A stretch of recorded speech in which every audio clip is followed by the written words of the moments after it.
Good morning friends, మీరు చూస్తున్నారు DR info Telugu channel. ఈ యొక్క వీడియోని లైక్ చేయండి, షేర్ చేయండి, సబ్స్క్రైబ్ చేసుకోండి. మీకు ఇంకా ఉపయోగకరంగా ఉంటే మీ యొక్క ఫ్రెండ్స్ కూడా, మీ ఫ్యామిలీ మెంబర్స్ కూడా షేర్ చేయండి. ఎందుకంటే వాళ్ళు కూడా ఈ యొక్క మన ఆన్పాస్ గురించి చాలా అప్డేట్లో తెలుసుకోవచ్చండి. ఎందుకంటే మీరు లైక్ చేయడం ద్వారా మాకు ఎంతో ఉపయోగకరంగా ఉంటుందండి. ఎందుకంటే ఇంకా ఎక్కువ మందికి షేర్ చేస్తారు యూట్యూబ్ వారు. కాబట్టి ఈ యొక్క విషయాన్ని గమనించి ప్రతి ఒక్కరూ కూడా లైక్ చేయండి, షేర్ చేయండి, సబ్స్క్రైబ్. అందరికీ నమస్తే అండి. ఈరోజు మనం మన యొక్క సిస్టమ్ బ్యాక్ వచ్చిన తర్వాత, అంటే సిస్టమ్ అంటే ఓఎస్ బ్యాక్ వచ్చిన తర్వాత మనం ఏ పనులు చేయాలి ఏంటి అనేది ఆ యొక్క ప్రాసెస్ని మనం తెలుసుకుందామండి. ఓఎస్ బ్యాక్ వచ్చిన తర్వాత మనం త్వరలోనే వచ్చిందని చెప్పుకున్నాం కదా. ఓఎస్ బ్యాక్ వచ్చిన తర్వాత మనం ఏ పనులు చేయాలి, ఎలా చేయాలి అనే విషయాన్ని మనం తెలుసుకుందామండి. మనకి ఓఎస్ వచ్చిన తర్వాత కేవైసీ అనేది కూడా రావచ్చండి. కేవైసీ కూడా వస్తే కనుక మనం కేవైసీ కూడా చేసుకోవాల్సి వస్తుంది. అందుకనే మనం అన్నీ కూడా కరెక్ట్గా పెట్టుకోవాలండి. అలాగే ఓఎస్ అలాగే ఓ ఫౌండర్స్లో మార్చుకోవాల్సినవి ఏంటి అని మనం చూడగలిగితే, చాలామంది కూడా ఒక పేరు నుంచి ఇంకో పేరుకి ఐడీలు మార్చుకోవడం జరిగిందండి. కొంతమంది మరి మీకు తెలిసిన విషయమే, మన చుట్టాలు కానీ కొంతమందికి వీళ్ళకి ఒక 4-5 ఐడీలు ఉన్నాయి అనుకోండి. ఒక ఐడి వాళ్ళకి ఇవ్వటం జరిగిందండి. ఒకే పేరు మీద అప్పుడు ఏం చేశారంటే 4 లేదా 5 ఐడీలు కూడా వేశారండి ఒక్కొక్కళ్ళు. అప్పుడు మరి వీళ్ళకి 5 ఐడీలు ఉన్నప్పుడు వీళ్ళ బంధువులకి వాళ్ళకి ఒక్కటి కూడా లేదు కదండి. అందుకనే వాళ్ళకి ఏం చేశారంటే వాళ్ళ పేరు మీదకి వాళ్ళకి ఇవ్వటం జరిగిందండి. వాళ్ళు ఏం చేశారంటే వాళ్ళ పేరు మార్చుకున్నారండి. కానీ మనకి జీమెయిల్ పాస్వర్డ్ కానీ ఓమెయిల్ పాస్వర్డ్ కానీ అవి మాత్రం పొరపాటును కూడా మారవండి, అవి అలాగే ఉంటాయి. కానీ మరి పేరు మార్చుకునే అవకాశం ఉందండి. ఓఎస్లో మనం పేర్లు మార్చుకునే అవకాశం ఉందండి. మరి కొంతమంది ఏమైనా అడుగుతున్నారంటే మన వాళ్ళు, మరి ఏమైనా ప్రాబ్లం అయిద్దా? ఇప్పుడు ఓఎస్ వచ్చిన తర్వాత మరి మా యొక్క ఐడిని వేరే వాళ్ళకి ఇచ్చాం కదా, వాళ్ళు మరి మార్చుకోవడానికి, వాళ్ళ పేరు మీద మార్చుకోవడానికి ఏమైనా ప్రాబ్లం అయిద్దా అని అడుగుతున్నారండి. వాళ్ళ పేరు మీద మార్చుకోవడానికి అయితే ఎలాంటి ప్రాబ్లం ఉండదులే, కానీ కాకపోతే పాస్వర్డ్ మాత్రం జీమెయిల్ పాస్వర్డ్ కానీ ఓమెయిల్ పాస్వర్డ్ కానీ మార్చడం అనేది కుదరదండి. అది మార్చాల్సిన అవసరం కూడా లేదు, ఎందుకంటే అది పనిచేస్తుంది కాబట్టి ఇబ్బంది ఏమి లేదండి. ఈ యొక్క విషయాన్ని కూడా గమనించండి.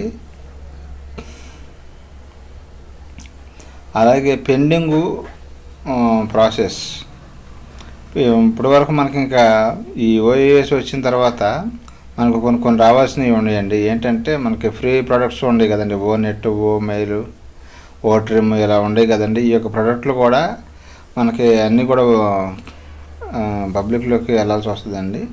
అవన్నీ కూడా వచ్చిన తర్వాత అన్నీ క్లియర్గా మనకి చేస్తారండి. యొక్క ఓఎస్ వచ్చిన తర్వాత ఇవన్నీ కూడా ఒక్కొక్కటి ఇచ్చుకుంటూ వస్తూ ఉంటారు. ఇది కూడా మనం గమనించాలండి. అలాగే మరి మనం ప్యాకేజీలు కట్టాం కదా అంతకుముందు అని అడుగుతున్నారండి. మళ్ళీ ఏమైనా ప్యాకేజీలు కట్టాలా? మరి ఎప్పుడూ మరి సంవత్సరం క్రితమే మనం ప్యాకేజీలు కట్టాం కదండి. మరి టైం అయిపోయింది కదా, 3 నెలలకే కదా మనం కట్టింది, మళ్ళీ కట్టాలా అని అడుగుతున్నారండి కొంతమంది. మళ్ళీ అయితే కట్టాల్సిన అవసరం లేదండి. మరి మళ్ళీ కట్టాలంటే మనకు ₹1 కూడా రాకుండా మళ్ళీ ప్యాకేజీలు కట్టాలంటే ఎక్కడ కడతామండి? కట్టలేం కదా. అప్పుడు 3 నెలలకు గాను కట్టామండి. మరి ఈ ఓఎస్ ఓపెన్ అయిన తర్వాత మరి నెలలా కట్టాల్సి వచ్చిద్దా, లేకపోతే మరి 3 నెలలకు ఒకసారి కట్టాల్సి వచ్చిద్దా అనేది కొంతమంది మన డౌట్ అండి. కానీ తర్వాత మరి ఎలా ఇస్తారంటే మనకు కరెక్ట్గా తెలియదండి. ఈ యొక్క ఆన్పాస్లో మన యొక్క మీటింగ్స్ అన్నీ కూడా ఓఎస్లో అది ఓకనెక్ట్లోనే జరుగుతాయండి. అలాగే నిన్న యూట్యూబ్లో జరగటం జరిగిందండి. కొన్ని మీటింగ్స్ యూట్యూబ్ నుంచి డైరెక్ట్గా కూడా చేయొచ్చు, లేదా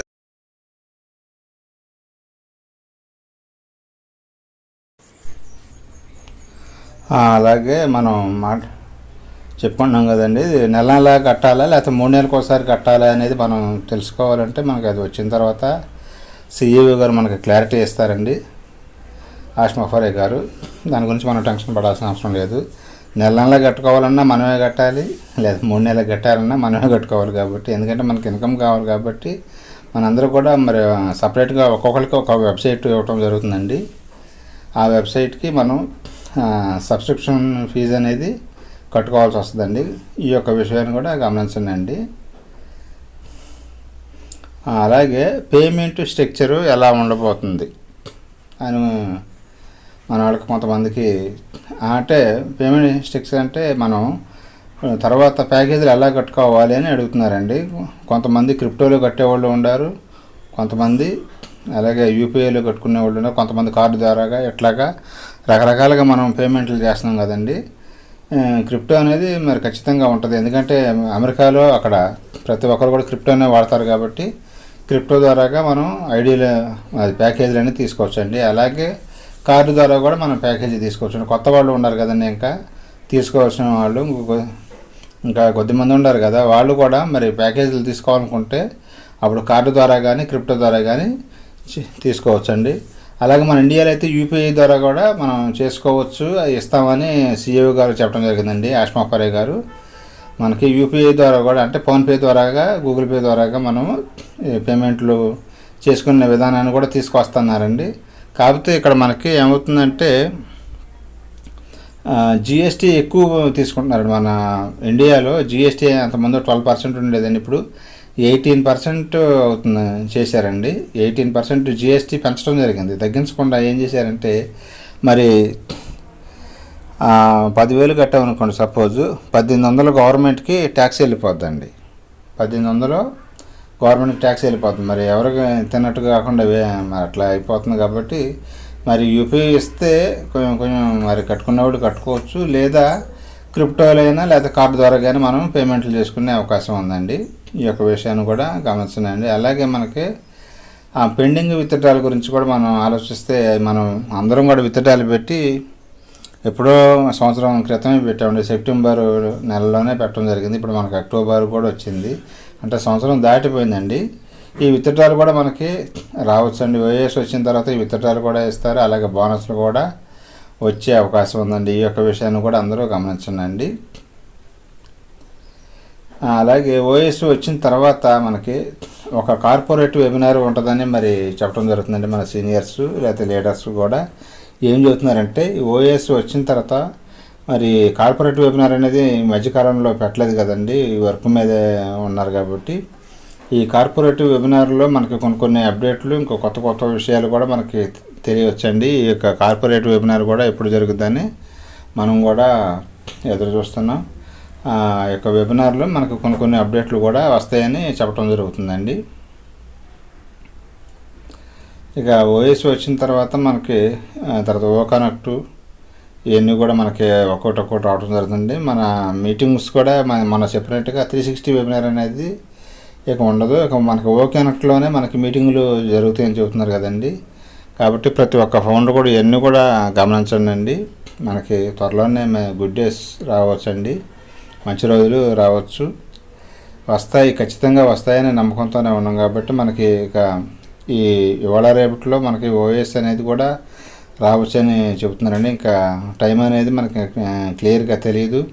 కాబట్టి ప్రతి ఒక్క ఫౌండర్ కూడా మరి చాలా ధైర్యంగా ఉండండి, మరి సంతోషంగా ఉండండి, మరి ఎదురు చూస్తూ ఉందామండి. ఇవన్నీ కూడా ఒక్కొక్కటి ప్రాసెస్ మనకి ఓఎస్ వచ్చిన తర్వాత ప్రాసెస్లు ఇవన్నీ కూడా జరుగుతుంది. కేవైసీలు మరి ఎలా చేసుకోవాలి ఏంటి అనేది మొత్తం అవన్నీ కూడా వివరంగా చెప్పడం జరుగుతుందండి. కేవైసీ చేసుకున్న తర్వాత అంటే ఓవెరిఫై అంటారండి. ఓవెరిఫై మనం చేసుకున్న తర్వాత మన అన్నీ కూడా ఒక్కొక్కటి ప్రాసెస్ అనేది స్టార్ట్ అవుతుందని, దీంట్లో మనం మంచి ఇన్కమ్ కూడా తీసుకోవచ్చు అండి ప్రతి ఒక్క ఫౌండర్ కూడా. కాబట్టి ఈ యొక్క ఓఎస్ వచ్చిన తర్వాత జరిగే మార్పులు ఏంటనేది కొన్ని మనం తెలుసుకున్నామండి. అదే మన ఒక విషయం మాట్లాడాం కదా, మరి మా యొక్క ఐడియాని వేరే వాళ్ళకి ఇచ్చాం, మా బంధువులకి, వాళ్ళు ఇబ్బంది పడతారు, వాళ్ళు కూడా ₹1 సంపాదించుకుంటారని అనుకున్నారు కదండి.